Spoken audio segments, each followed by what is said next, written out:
خیال تھا کہ میں رابعہ اور نازو، محسن، نیک محمد اور غالب سب کو اپنی اچانک آمد سے حیران کر دوں گا اور ان کی خوشی سے بھرپور گالیاں سن کے اور ان کے مسرت سے لبریز آنسو پونچھ کے لوٹ جاؤں گا۔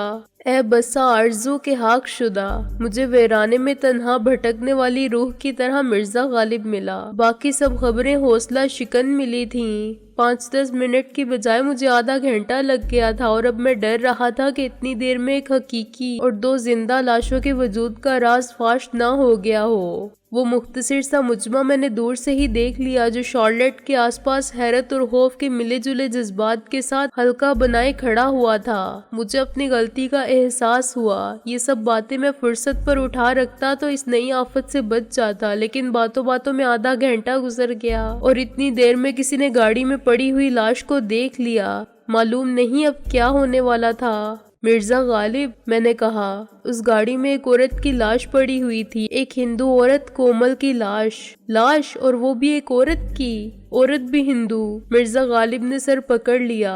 سبحان اللہ، کیا بات ہے جناب کی، اپنے لیے مصیبت بھی تلاش کرتے ہیں تو ایسی انوکھی۔ فضول مت بولو، کام کرو۔ میں نے کہا، اس مصیبت سے چھٹکارا پانا بے حد ضروری ہے، دیر کی تو مصیبت 3 گنا ہو جائے گی۔ 2 بہت خطرناک قسم کے بندے ڈکی میں بھی بندے پڑے ہیں۔